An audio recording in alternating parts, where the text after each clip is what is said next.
শুভ শারদিয়া। এবছরের পুজোটা যেন খানিক ম্লান, খানিক নিস্তেজ। এর মধ্যেই মনে পড়ছে আগের বছর দশমীর দিনটা। খুবই আনন্দ করে মজা করে আমরা কাটিয়েছিলাম দিনটা। দশমীর দিনে পুজো শেষের মন খারাপ কাটাতে নাচানাচি হই হুল্লোড় করে কাটিয়েছিলাম আমরা। দশমীর দিন বিকেলে একে একে চলেছিল বরণের পালা। প্রথমেই মাকে বরণ করে নিল মামনি, তারপর একে একে কাকিমারা, তারপর আমিও বরণ করেছিলাম। মন দিয়ে আমি দেখে নিচ্ছিলাম মামনি আর কাকিমাদের বরণ করা। ওদের বরণ করা দেখেই কোনটার পর কোনটা কীভাবে করতে হবে সেইগুলো শিখে নিচ্ছিলাম আমি।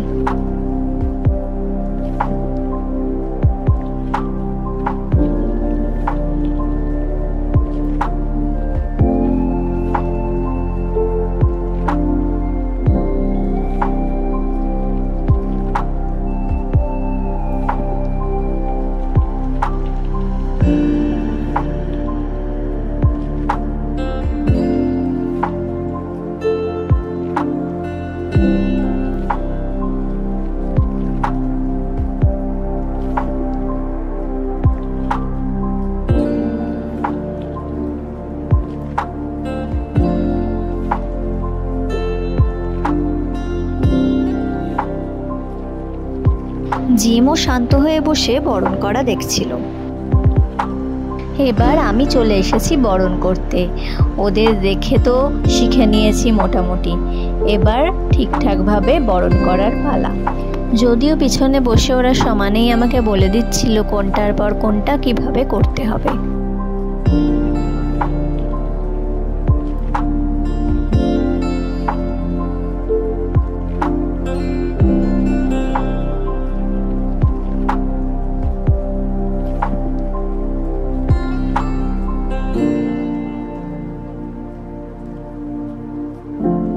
পরে এসেছিল এক জেঠি আর বুনু পিসি। আমার পর ওরাও বরণ করে নিল।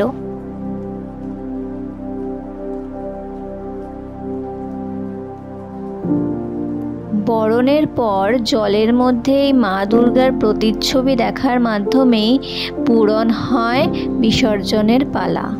এরপরেই হঠাৎ করে সবাইকে চমকে দিয়ে বাড়ির সবচেয়ে ছোট সদস্য আমার দেওর বিট্টু ধনুচিটা তুলে নিয়ে ধনুচি নাচ করতে শুরু করে দিল।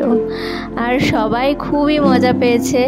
তারপর একে একে আমার বর, কাকা, কাকিমা, দাদা, আমি কেউ বাদ যায়নি। সবাই মিলে খুব মজা করে ধনুচি নাচ করেছি।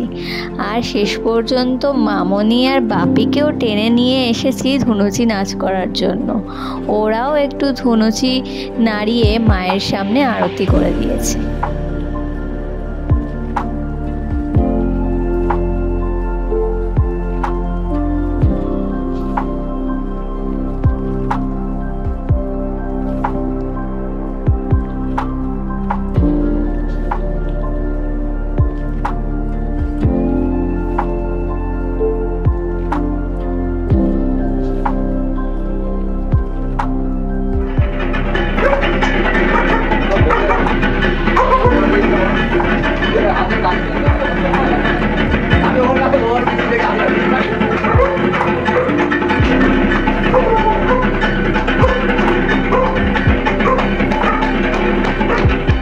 আর এই সংঘবদ্ধ ধনুচি নাচের পরেই আমরা শুরু করেছিলাম ভাসান ডান্স, যাকে বলে একদম সেটাই। সবাই মিলে গান চালিয়ে গানের তালে তালে দারুণ নেচেছিলাম আমরা। খুব মজা হয়েছিল, কেউ বাদ যায়নি। সঙ্গে জিমও ছিল। জিমও খুব উত্তেজিত হয়ে পড়েছিল আমাদের নাচ দেখে, আর ও নেচেছে, সঙ্গে ওর ভাষায় গানও করেছে।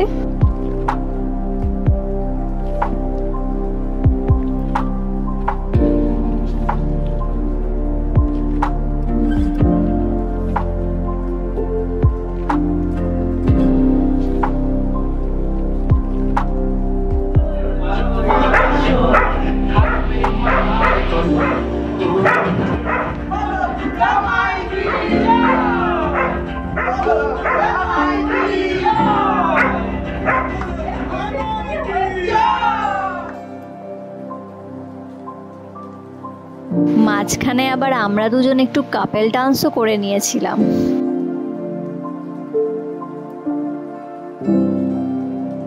নাচানাচির পর আমরা মেতে উঠেছিলাম সিঁদুর খেলায়।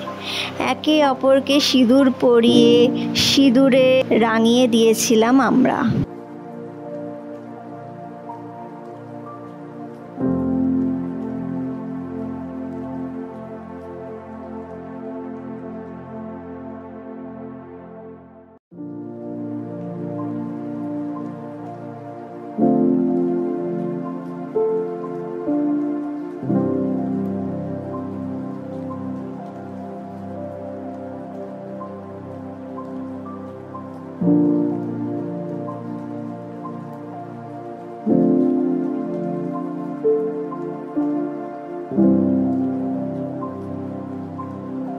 আমাকে ওরা এরকম তীরের মতো ডিজাইন করে সিঁদুর পরিয়ে দিচ্ছিল।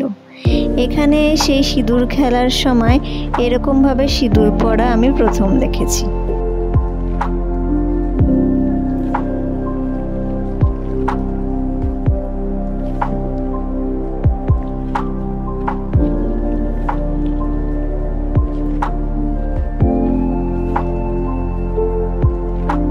ছেলেদেরকেও ছাড়িনি আমি, ওদেরকেও সিঁদুর দিয়ে ভালো করে রাঙিয়ে দিয়েছিলাম। বাপি, আশু কাকু, কাকা, দাদা আর আমার বর সবাইকে একেবারে সিঁদুর দিয়ে রাঙিয়ে লাল করে দিয়েছিলাম।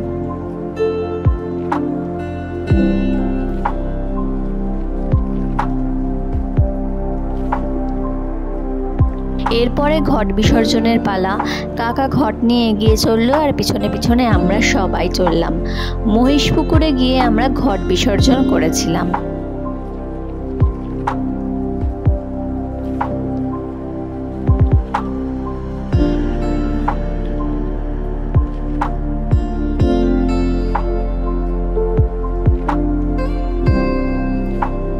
ঘট বিসর্জনের পর আমি আর স্বস্তিক চললাম রানীকুঠি পুকুর পাড়ে বিসর্জন দেখতে, আর সঙ্গে পুজোয় ব্যবহৃত অনেক ফুল, মালা সব কিছু এখানে বিসর্জন দিতে। এখানে পরপর অনেক ছোট ঠাকুর, বড় ঠাকুর, বাড়ির ঠাকুর, 12 বাড়ি ঠাকুর সব আসছিল আর বিসর্জন হচ্ছিল। আমরা দাঁড়িয়ে দাঁড়িয়ে 2-3টে বিসর্জন দেখলাম। রানীকুঠি পুকুর পাড়ের পাশে আমরা দেখতে পেলাম এক খেলনাওয়ালাকে, যার কাছে চরকা, বাঁশি আর অনেক রকমের খেলনা ছিল। আমরা নিয়ে নিলাম 2টো চরকা। পুজোর কদিন ধরেই স্বস্তিক বলছিল এখন আর ছোটবেলার মতো চরকা পাওয়া যায় না, আর পুজোর শেষ দিনেই আমরা পেয়ে গেলাম চরকা। তাই আমাদের মনটা খুবই খুশি খুশি হয়ে গেল। বড় হয়ে গিয়েও ছোটবেলার জিনিসগুলো হঠাৎ করে দেখতে পেলে খুবই ভালো লাগে। এরপর আমরা চলে গেলাম দইওয়ালাতে বিজয়া দশমীর দই মিষ্টি কিনতে। আমরা কিনে নিলাম কোকোনাট কেশর বরফি, কাজু বরফি আর ঝুড়ি দই। দই মিষ্টি নিয়ে আমরা বাড়ির পথে পা বাড়ালাম। চরকাগুলো হাতে নিয়ে ঘোরাতে ঘোরাতে যেতে যেতে মনে হচ্ছিল বড় হয়েছি তো কি আছে, দিল তো বাচ্চা হ্যাঁ জি। আজকের মতো এখানেই শেষ করছি।